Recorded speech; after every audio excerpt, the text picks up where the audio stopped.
Yo, how's it going everybody? It's me, Arctic. Today's video, we are going to be going over a complete weapons guide for Gorou. Now, I'm basically going to be discussing what weapons are going to be good on him, and generally what you're looking for in building your Gorou.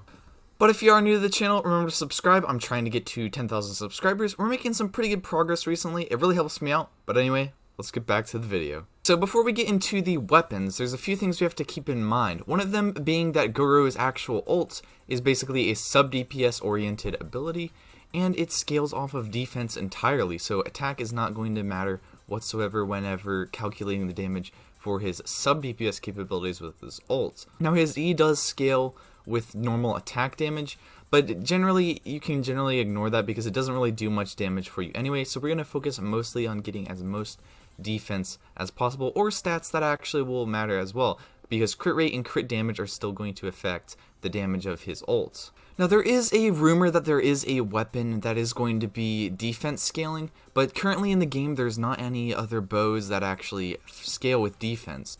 But most likely, if that bow does get released, it's probably going to be released alongside Gorou in at some point basically. But as of now, the best way to probably build Gorou is to use like a defense timepiece, something like that. Maybe a defense hat actually, depending. But the weapons we're going to be focusing on today are mostly ones that are either used for utility or used to get the most damage out of his ult, either being like crit rate, crit damage, something like that.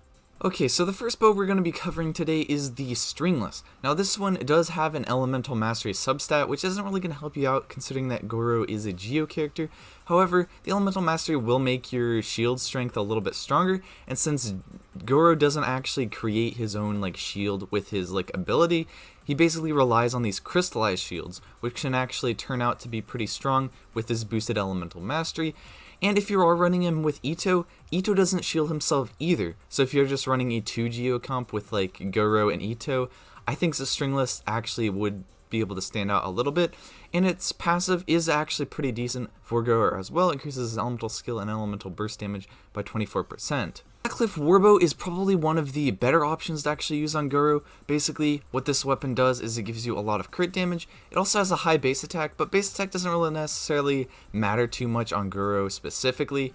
But its crit damage is going to be pretty nice because you can basically get a lot of damage off of that. It's alright. Basically, on Gorou, attack doesn't really matter too much, and you're not really going to be actually defeating enemies with him.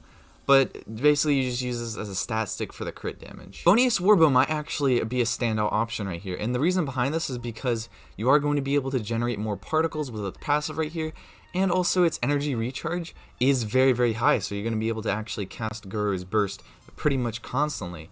And since it has a low base attack, you are getting more energy recharge from this, and yeah, base attack just doesn't really matter too much on Gorou. And the reason why you wouldn't use a sacrificial bow over a Favonius Warbo, I think, is because this one has lower energy recharge. It does have a higher base attack, but it doesn't really matter on Gorou once again. And it doesn't really affect his E skill because his E skill works like you can only have one of them on the field at a time. You might potentially be able to cast 2 of them and get double the damage, like do 2 instances of damage with this, but it's just not worth it considering that you can only have one of these on the field at a time.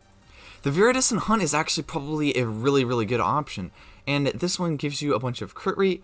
It goes up to 27%, so you're basically going to be critting pretty often, which is very nice on sub-DPS characters like Gorou. Passive is pretty good. Upon hit, normal and aim shot attacks have a 50% chance to generate a Cyclone, which will continuously attract surrounding opponents, dealing 40% of attack as damage to these opponents every 0.5 seconds for 4 seconds, so you are going to get a little bit more benefit off of his attack percent stuff. But basically you can just pop on the field to do a few auto attacks potentially, or like a Geo charge attack, something like that, and that's going to make this Cyclone. You can group some enemies, get a little bit of CC, which is crowd control, in this. Harp is probably one of his better options as well, because this one is going to give you a lot of good effects. One of those being that it has a good amount of crit rate, so you're going to be getting some crit rate. It comes with crit damage as a substat, has a very high base attack, and it's generally going to be a pretty solid weapon for Gorou. You're not really going to activate this passive too much considering that he is on off-field DPS, basically a sub-DPS, using only his ults as his main source of damage. But overall, generally a pretty standard and a solid weapon choice. The end is probably one of the best 5-star options for Gorou, considering that it is more of a support-oriented weapon, and since Gorou is a support-oriented character, this actually works out very nicely. And its millennial movement buff basically increases your elemental mastery by 60, and when you get like these full stacks of this, it's going to increase your elemental mastery by 100, and also give your party 20% attack as well. And so I can definitely recommend this weapon. Thundering Pulse is a decent option as well, pretty much mostly just as a crit damage stat stick. Like, it does give you a lot of crit damage, so you're going to get a lot of crit damage off of this. But the reason why this is a little bit lackluster is because once again, he doesn't really scale with attack too much. And he's not really going to do auto attack, so this weapon's kind of a waste on him. The last but not least option is going to be the Polar Star. Now, I think this one's actually going to be Gorou's best out of the 5-star weapon choices for him. And the reason behind this is because it increases your elemental skill and elemental burst damage by 12%. And then you also get these stacks, which increase your attack percent up to 48%. Now, attack percent really isn't that good on Gorou, but it's still going to be a decent ability for Gorou. And it comes with crit rate as its substat, and this goes up to 33%, which is actually a lot of crit rate. So this is a very, very nice weapon for Gorou. And also, Maroon's Moon, this is a weapon that's going to be coming out pretty soon as well, in the next weapon banner, I think. So if you guys want to pick up one of these, this actually will be pretty good for Gorou, because every point of your whole team's party's energy is going to actually be converted into elemental burst damage. And now if you are running like Ito, Raiden, and Gorou in your comp, that's going to be a lot of damage bonus that you're going to be able to get if you are using this weapon.